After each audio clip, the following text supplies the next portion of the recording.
안녕하세요. 절대값TV의 명품PD 한PD입니다. 지금 자산시장이 폭등을 하고 있어요. 금값이 폭등하고 있고요. 이미 전고점을 넘었죠. 전고점을 넘고 지금 골드바 잔액이 1조 2천억 작년에 2배를 넘겼다고 그래요. 금과 은에 부자들이 엄청난 투자를 하고 있다는 거죠. 자, 그리고 잠깐 볼까요? 자, 미국의 나스닥 시장 월봉으로 볼게요. 자, 월봉으로 보면 22,141 신고가예요. 죽을 줄을 몰라요. 자, 미국의 나스닥 시장을 이해해야 이 자산 시장의 폭등, 슈퍼 사이클을 이해할 수 있어요. 왜냐하면 미국의 이 나스닥 시장은 돈을 풀어서 그런 거예요. 한마디로 돈을 풀어서. 그리고 기술이 혁신이 오고, 기술 혁신은 뭐예요?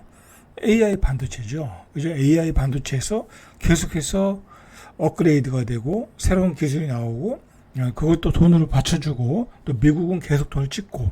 자, 미국이 돈을 계속 찍는다는 걸 우리가 어떻게 알아요? 미국이 금리 인하한다는 거잖아요. 그죠?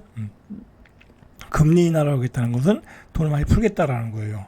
그리고 우리가 한번 생각을 해봐야 될 게, 미국이 계속해서 관세 협상을 하면서 세계의 돈을 다 빨아가고 있잖아요. 미국에 투자해라. 니네들 미국을 통해서 벌었던 돈을 도로 내놔라. 그거잖아요. 그리고 그러니까 뭐 SPC 이 개념 형태로 투자금을 받아서 투자를 하는 거죠. 우리가 예를 들어 지금 외환보유고가 4천억 달러가 있는데 3,500억을 투자하는 거잖아요. 그동안 벌었던 거 다 내놓으라는 거야. 그리고 거기서 수익이 나는 돈은 자기네가 굴을 가져가고 우리는 이를 가져가고 완전히 불평등 조약이죠. 뭐 일제시대에 있었던 어떤 제국주의의 형태죠. 그죠? 그렇게 저는 그렇게 봐요. 그게 그러니까 완전히 달라졌어요. 세상이. 여러분들 완전히 달라졌어요. 우리가 아직도 미국과 우리는 동맹국이지만 미국에 의존해서 나갈 수 있는 어떤 이제 길이 좁아졌어요. 그러니까 심지어는 미국의 경제학자가 뭐라고 그랬냐면, 야, 미국에 3,500억 달러를 투자할 바엔 자국의 기업들에게 오히려 투자하는 게 낫다. 그래서 기업의 경쟁력을 키워주는 게 낫다. 저는 그게 맞다고 봐요. 어쨌든 미국이 이렇게 돈을 많이 풀고, 자, 모든 시장이 폭등하고 있어요. 금이 폭등하고 있고요. 그 다음에 나스닥 시장 폭등하고 있고요. 그 다음에 코인 시장이 지금 폭등하고 있어요. 코인 시장이. 잠깐 볼까요? 자, 이렇게 일단 금이 이 골드바의 뭐랄까요? 이 매출이라고 해야 될까요? 골드바에 들어오는 돈을 보세요.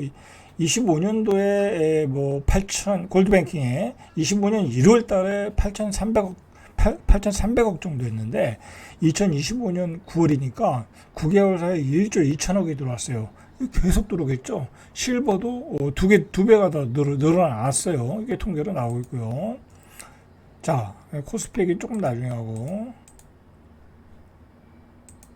자, 이렇게 코인 시장도 폭등하고 있어요. 코인 시장도. 자, 이더리움도 일주일 새 9.2% 올랐고요. 그리고 요즘 추세, 저도 코인을 하니까 조금 이제 이 시장의 분위기를 알고 있는데, 이 코인 시장의 이 알트코인들, 그죠?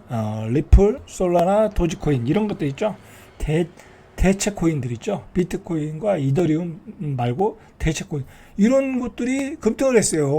자, 이런 것도 기관들이 투자할 수 있다.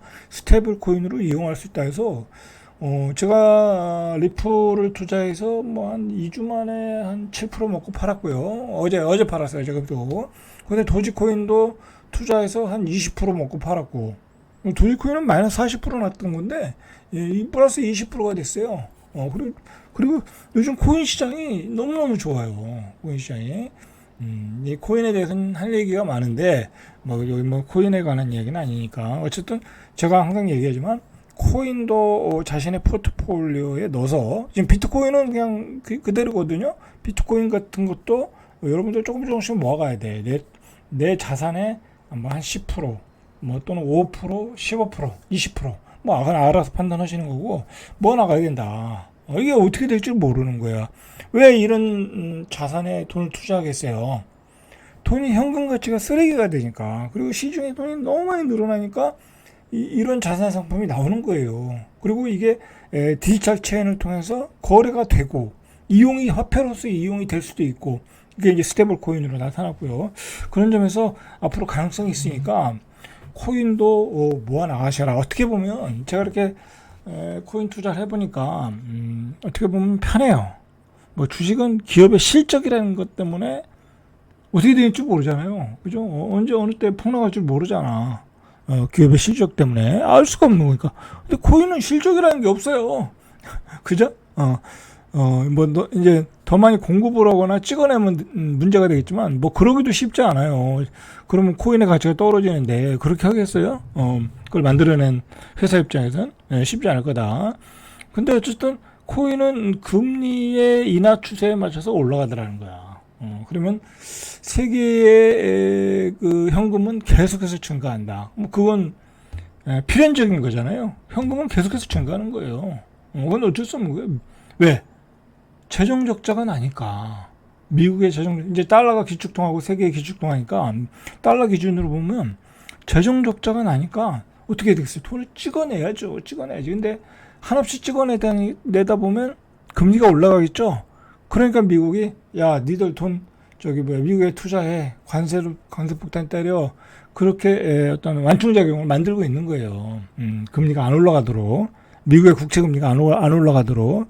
그렇게 어떻게 보면 지금 밸런스를 맞춰가고 있는 거예요. 자, 어쨌든 이렇게 코인 시장도 급등하더라. 오히려 개인들이 투자하기에는 코인 시장이 낫더라 라는 거예요. 개인적으로.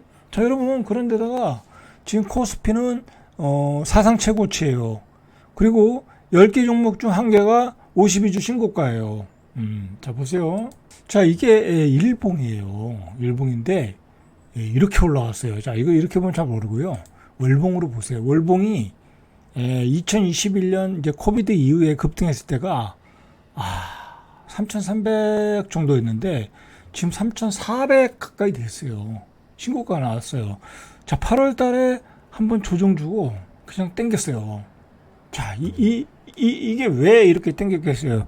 우리 기업들이 뭐 실적이 대단히 좋아진 건 없어요. 그죠? 뭐, 우리가 미국의 관세 협정 때문에 오히려 수출도 일축이 될 가능성이 있고, 안 좋아요. 자, 코스닥도 보세요. 코스닥이 오히려 안 올랐네. 그죠? 코스닥은 안 올랐어요. 그죠? 코스피 위주로. 외국인들이 코스피를 투자하니까. 자, 그러면은, 자, 왜 이렇게 올랐냐? 우리가 한번 생각을 해봐야 돼요. 자, 외국인과 기관이 엄청나게 매수했고요. 그 다음에 개인은 5조 6천억 계속 매도하고 있는 거예요. 개인은. 왜 매도했겠어요? 그동안 샀던 거에서 수익을 많이 봤기 때문에. 그리고 옛날에 샀던 거, 물렸던 거 계속 나오는 거야. 그죠? 그러니까 개인은 수익을 내면서도 많은 수익을 못 내고 있거나 아니면 본전에 팔고 있거나, 그렇게 되고 있는 거죠. 자, 그러면 외국인들이 왜 이렇게 많이 살까요? 말 그대로 시중의 유동성이 엄청나.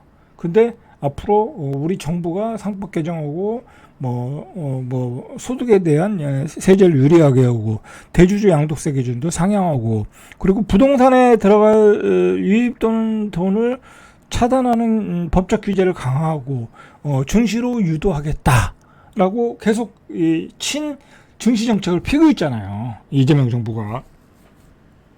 자, 그래서 주식이 올라가고 있는 거예요. 여러분들 참고로 얘기하면 최소한 올해 안에는 제가 뭐 얼마 간다는 얘기 못하고 어쨌든 주식시장이 돈을 많이 벌 수 있는 기회가 오고 있어요. 오고 있다.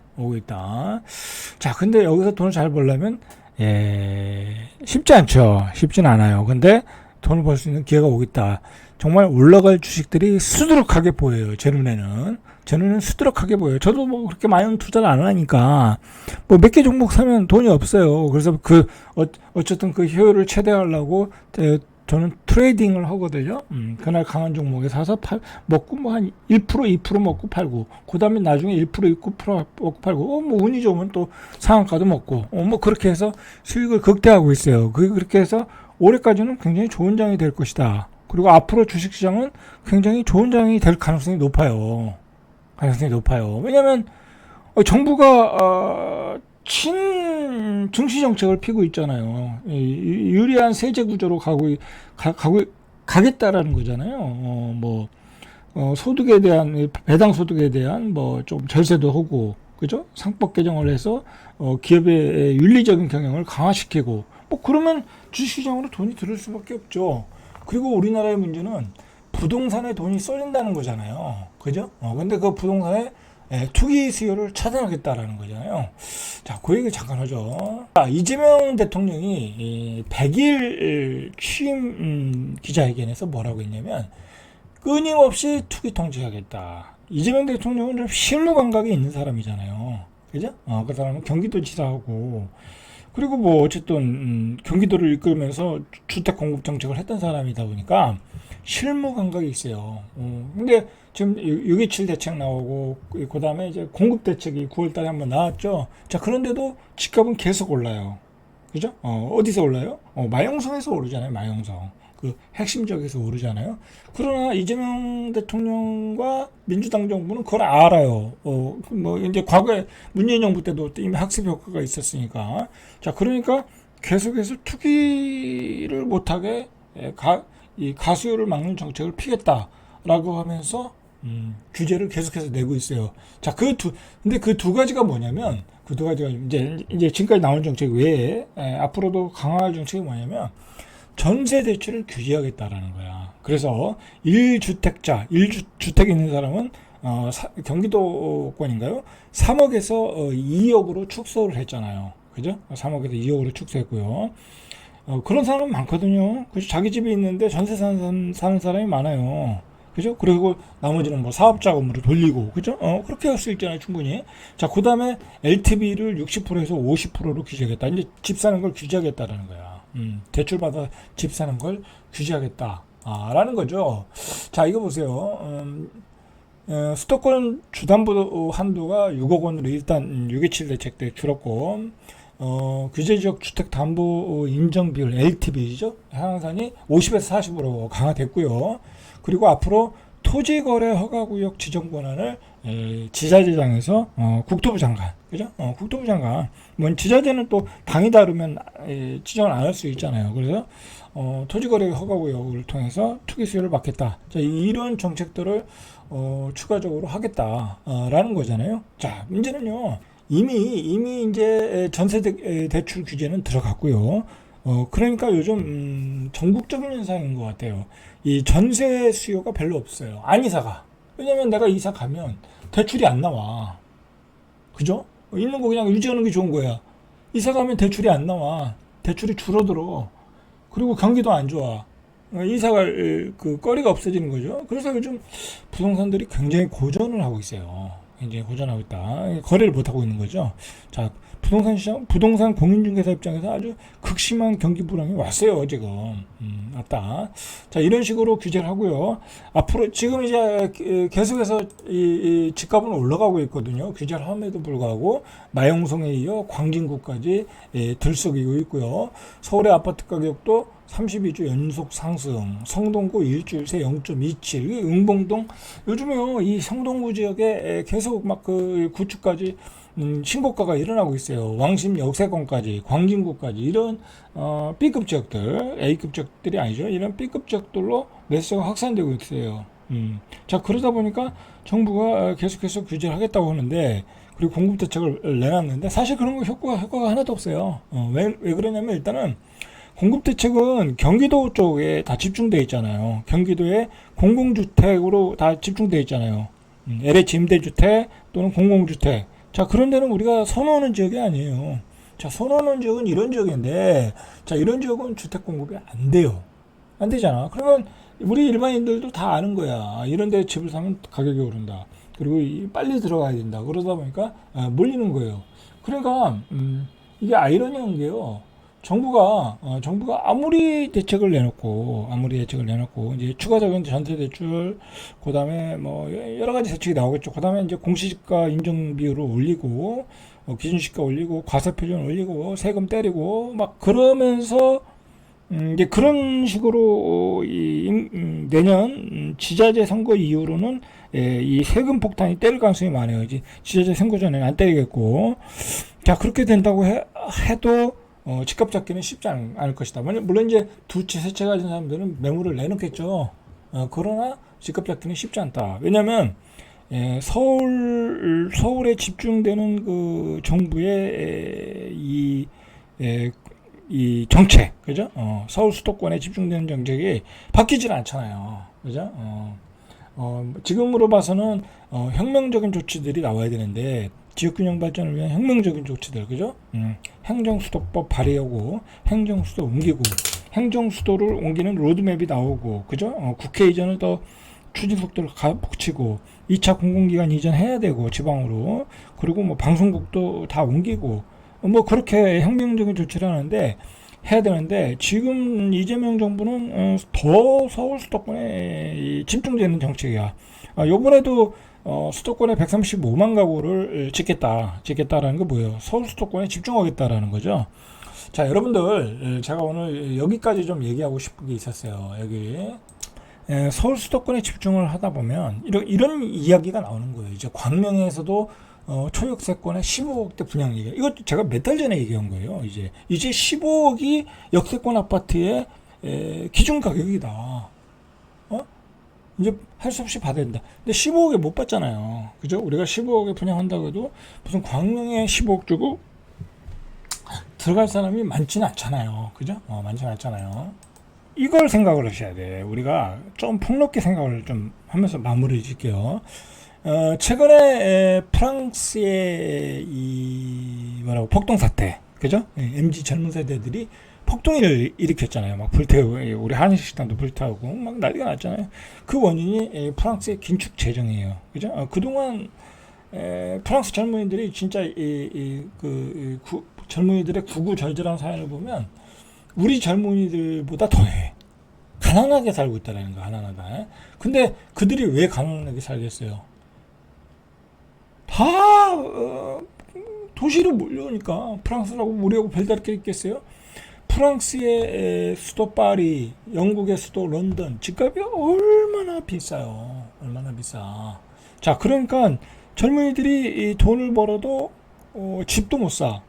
뭐 그다음에 월세는 돈을 벌어도 월세로 다 지불해. 그러니까 쓸 돈이 없는 거야. 다 고지가 돼버린 거야. 그러니까 정부가 어떻게 되겠어요? 재정을 막 풀었던 거죠. 그죠? 재정을 풀었어요. 재정을 풀었더니 너무 적자가 나는 거야. 그래서 안 되겠다. 긴축 재정 하겠다 하니까 난리가 난 거죠. 여러분, 이게 미래의 우리 이야기예요. 미래의 우리 이야기야.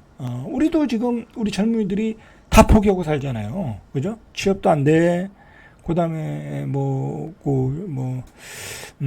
집도 못 사. 취업도 안 되니까 집은 당연히 못 사고.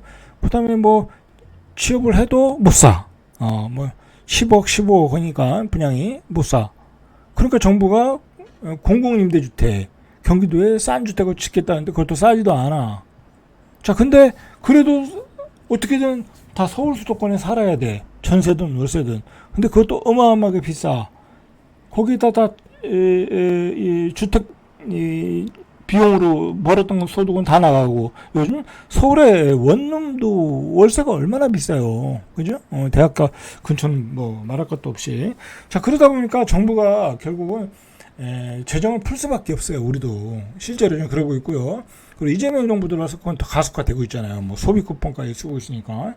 자, 그러다 보면 우리의 부채도 늘어날 수밖에 없어요. 근데 어느 순간에 우리도 부채의 벽에 부딪히겠죠. 그죠? 부채의 한계에 부딪히다 보면 재정을 줄일 수밖에 없는 거야. 자, 그러면 어떻게 되겠어요? 젊은이들이 일어나는 거예요. 그렇게 되면. 미래의 사건을 이렇게 이야기하고 있는 거예요. 결국은 이 모든 거의 원인 중에 하나는 이 모든 이 수도, 그죠? 핵심 수도, 다 몰려가고 있다라는 게 사실은 기본적인 문제예요. 그리고 그곳에서 집값의 폭등이 일어나는 거야. 그죠? 집값의 폭등이 일어나는 거야.